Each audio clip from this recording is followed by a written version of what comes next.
Hello and welcome to the Monday Morning Motivator. This is Jessica Magoch, your host and CEO of JPM Sales Partners, teaching you everything I learned of recruiting, training, and leading a commission-only B2B startup sales team from zero to over $100 million in revenue in 3 years. And today we're talking about how to make your own visual vision board on Canva.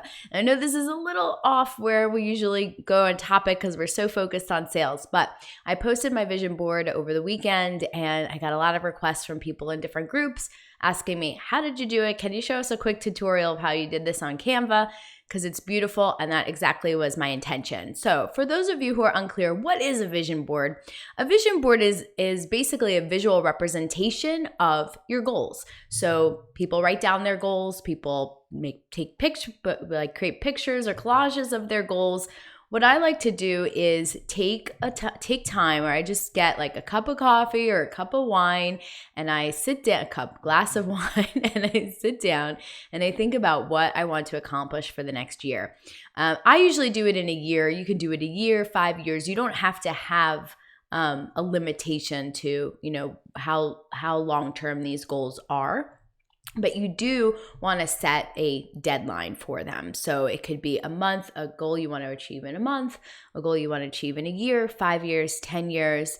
Some people don't even use the word goal, objective, vision, whatever you call it that's comfortable for you and works for you. In my mind, goal works for me because I have the confidence that I achieve my goals. I have a lot of track record behind me, but if goal is a word that trips you up, that automatically makes you think it's something you can achieve, then don't use the word goal, okay?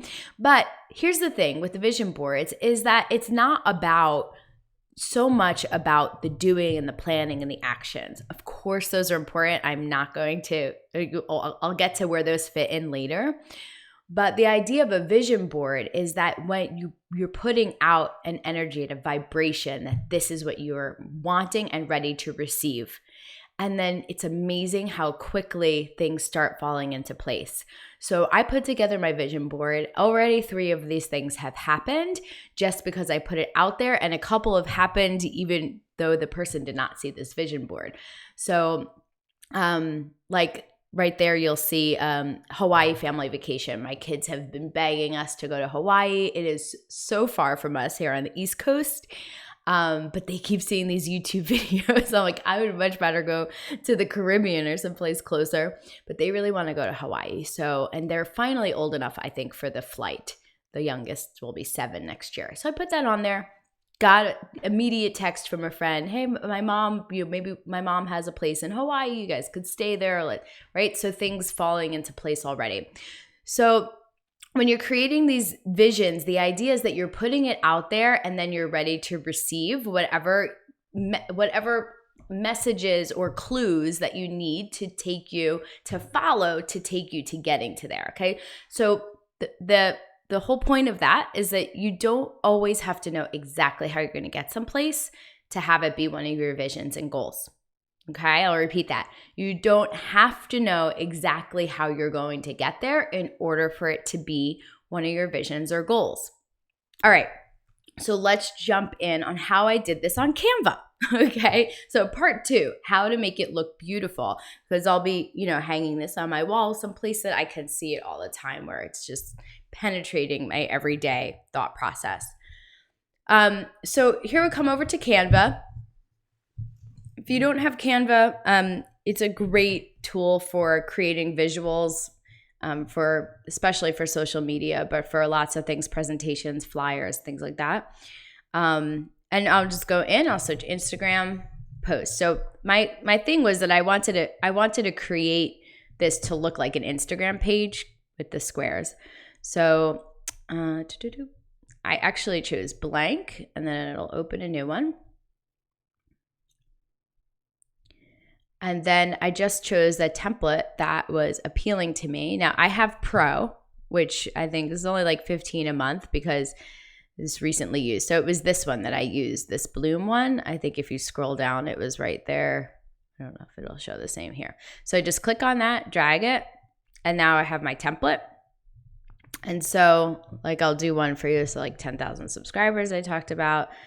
And then I did December 2020 is my target. And then under that, I figured that I needed, I think it's minus the subscribers I already have, I needed 2 followers per month,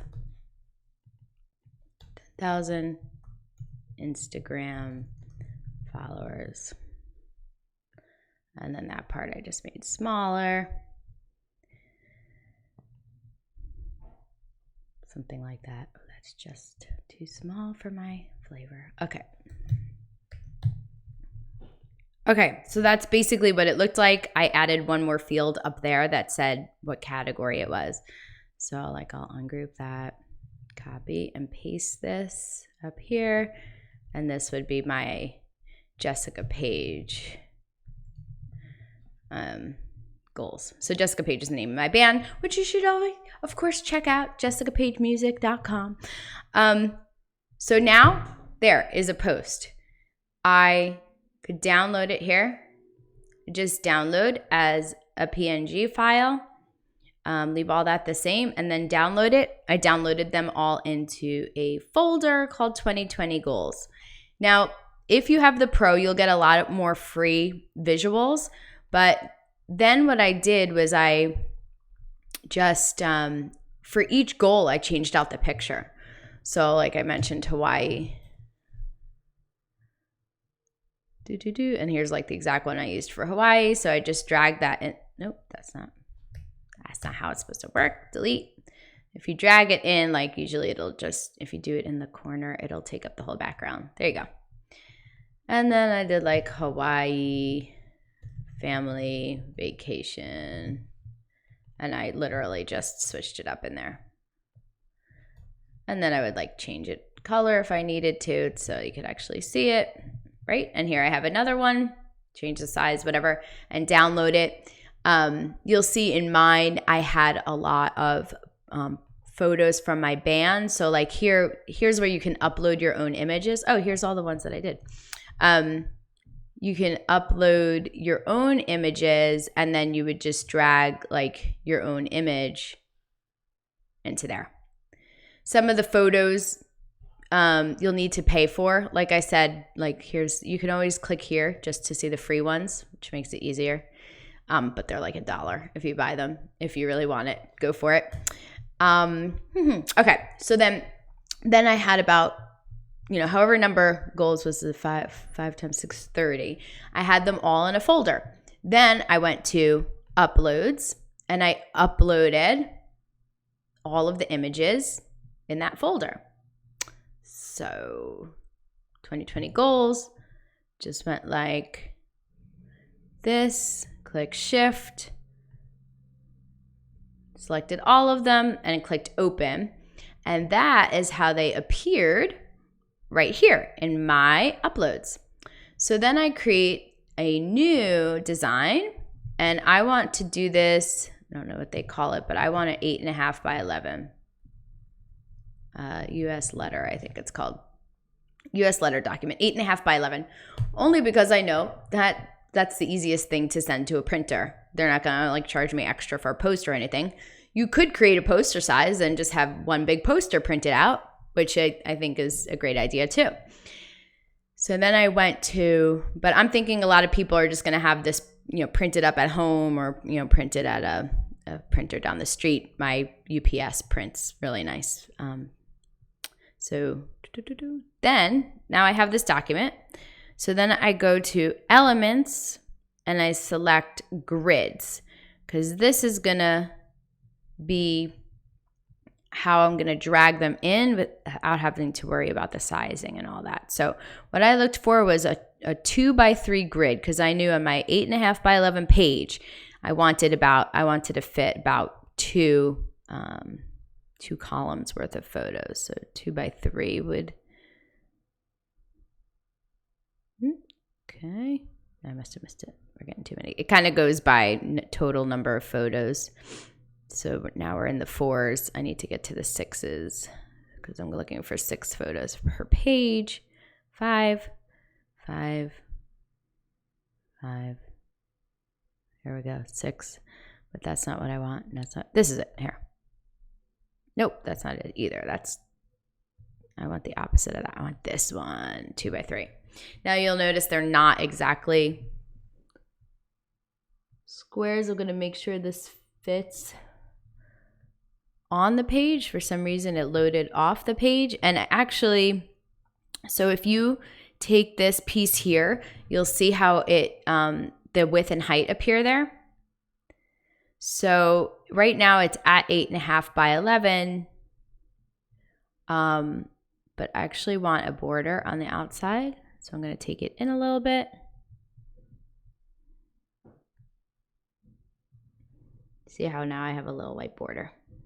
Okay, so now I've got a border around the edges and I've got that border that it's already created. Now, these might not be perfect squares. In fact, I don't think they are, but they're good enough for me, right? Because my pictures are gonna fit in there. You could resize it so that you've got perfect squares, but then I just go to my uploads and I'll start dragging in one at a time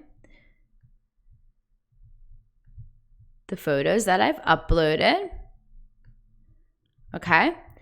And then I have one page created. Then I just click this button. It's going to copy the whole page just because I want that exact grid. I want them to look exactly the same. But then I'm just going to start with my next and just replace these images. Okay. And then I just do that until I've used all my images. And then this is the document that I'm going to send to the printer. So then I just go, I got this one, download, and PDF print is what I download it as. And I'm going to do all pages. I download it, I save it. And then I sent this to my printer and I said, this is for like a poster. It's going to be displayed like a poster type. So he printed it on, it's actually, I think it's his cover stock. Almost feels like photo paper. You know what? That might be what he printed it on. But it's kind of glossy and it's an 8.5 by 11. So I knew it wouldn't be like a special project or anything. And then what I think Canva even prints now. I might want to try that out. And then what I did, and of course you could print it on your home computer. It just might not be as like perfect. And then so I had 5 8.5 by 11s, and I just laid them out on my desk. Right now they're just laid out in a big square, cut one of them and slice one of them in half. So what you see in that image is them just laying out. Now I might cut them up into pieces and hang them like on a clothesline. I might just put them in a poster. I might keep them on my desk and like put a piece of glass over them or something so I can see them right there. That's to be determined. But since so many people asked me, that is how you create your vision board. I hope everyone enjoyed that, and I will see you next week. Bye.